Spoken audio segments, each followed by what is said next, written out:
nous allons développer la fonction de l'outil Libérer les pièces. L'outil est disponible principalement aux endroits suivants. Depuis le panneau Woody COB, la barre Outils d'essai et le grand panneau Woody 2020 depuis l'onglet Outils.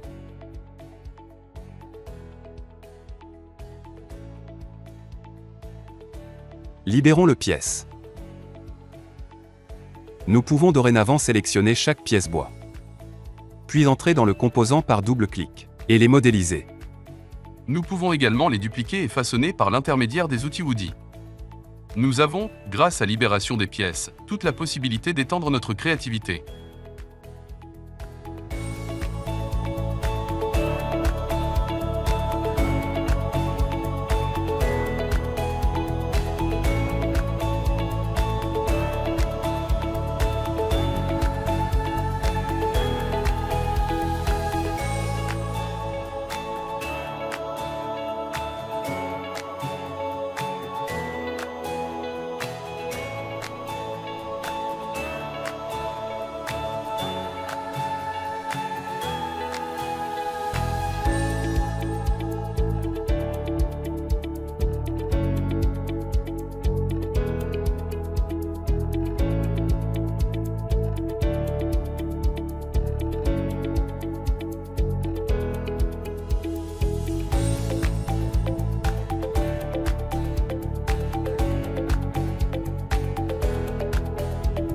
Pour notre tutoriel, nous aurons besoin de la palette Structure.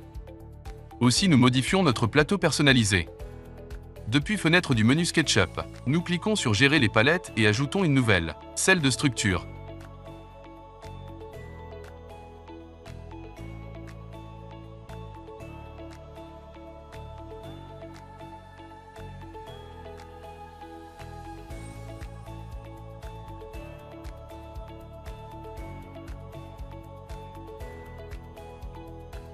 Et nous l'imbriquons avec celle déjà existante.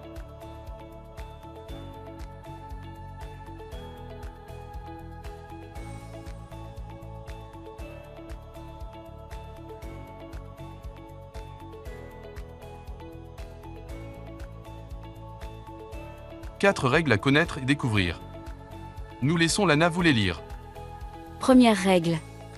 Seuls les composants Woody sont habilités à cet outil. Règle 2.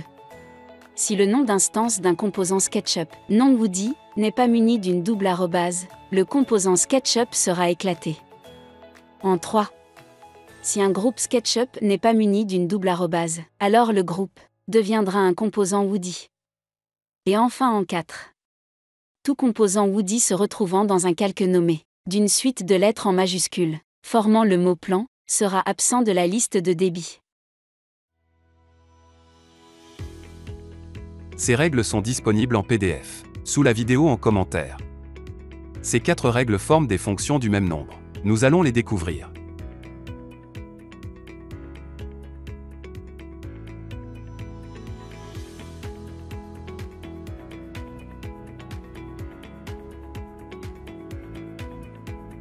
Nous nous servirons également de Ruby Code Editor pour visualiser les bibliothèques d'attributs, afin que dans notre tutoriel, vous compreniez bien le fonctionnement de Woody.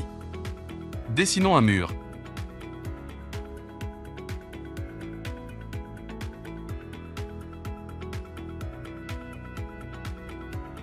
Voyons la palette Structure.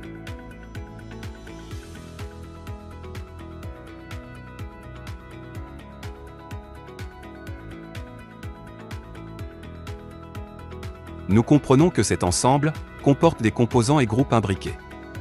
Et que beaucoup d'informations sont inscrites dans les bibliothèques d'attributs. Ce sont des bibliothèques propres à Woody. Que toutes ces bibliothèques informeront les scripts Woody lors de la libération des pièces. Laissons la palette ouverte. Et regardons ce qui va se passer lors de l'utilisation de l'outil. Libérer les pièces. Les pièces se trouvent maintenant indépendantes et plus du tout imbriquées.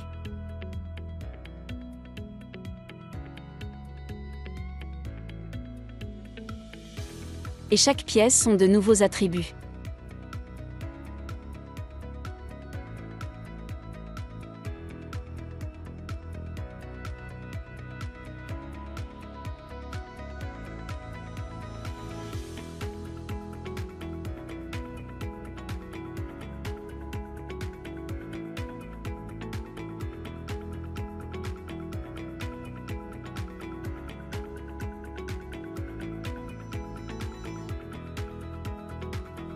Arborescence des composants imbriqués. Les bibliothèques d'attributs pour Woody.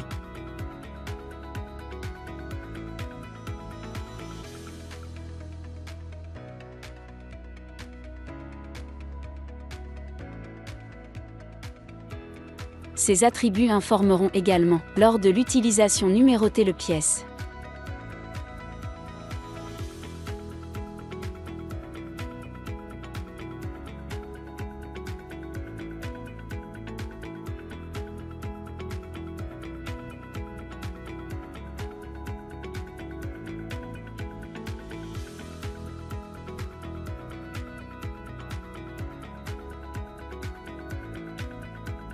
Créons un composant non Woody.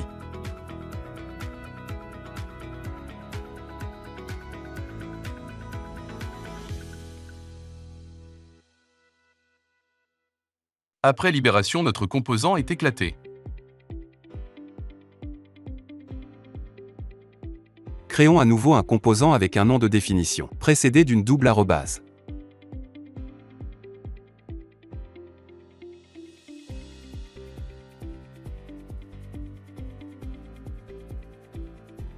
Cette fois-ci, notre composant est resté intact. C'est un composant non Woody, donc non pris en compte dans le débit de Woody. Il restera un composant non Woody à chaque libération de pièces.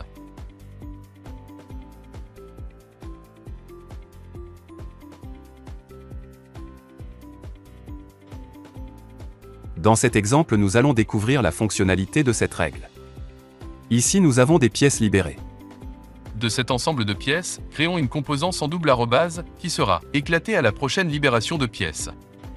Dupliquons cet ensemble.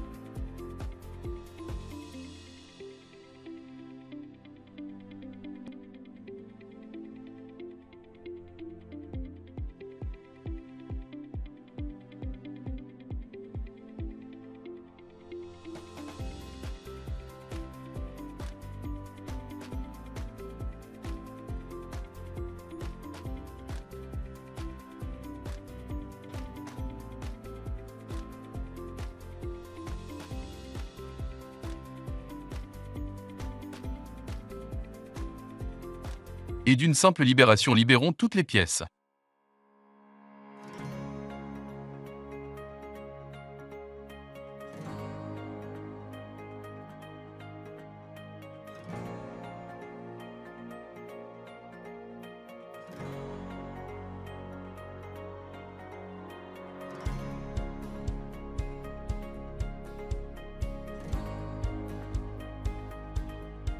Nous allons dans cette troisième partie, transformer ces trois objets en groupes distincts.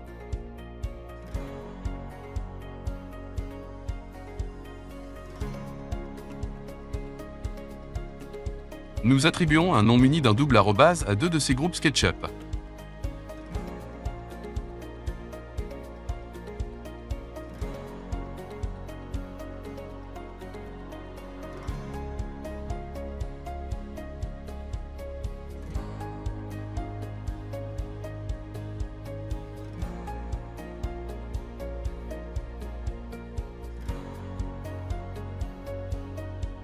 Nous libérons les pièces.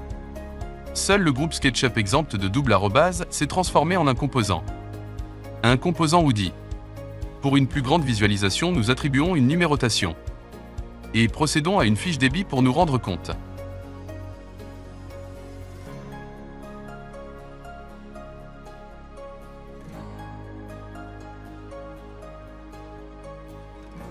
Nous remarquons effectivement que nous avons bien une seule pièce.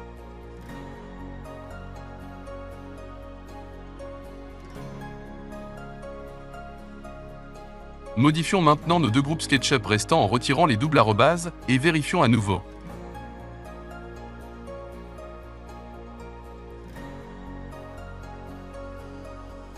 Pour que la transformation soit effective, nous libérons à nouveau les pièces.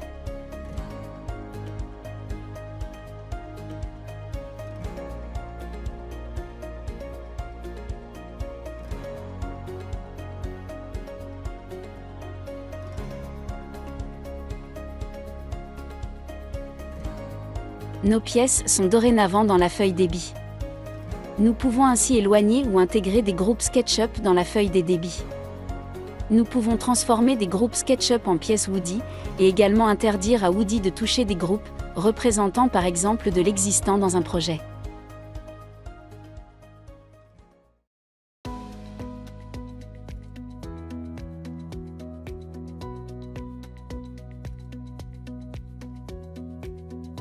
Tous calques nommés et contenant le mot-clé « plan » en majuscule sont exclus des feuilles de débit. La raison est que ces calques sont réservés au traçage, plan et annotation, et qu'ils ne doivent pas parasiter Woody. Nous pouvons ainsi nous servir de ces calques pour exclure certaines pièces de nos feuilles de débit. Créons un calque, avec pour nom plan en majuscule.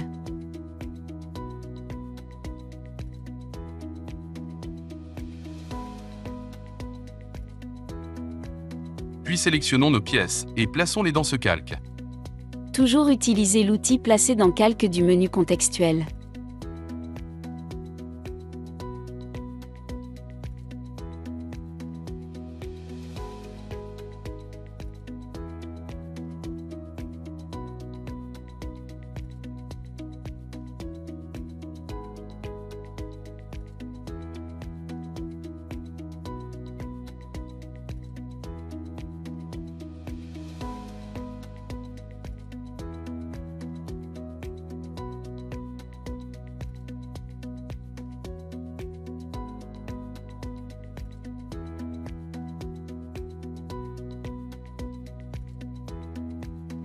Ce tutoriel prend fin, nous vous disons au revoir, et à bientôt pour un prochain rendez-vous.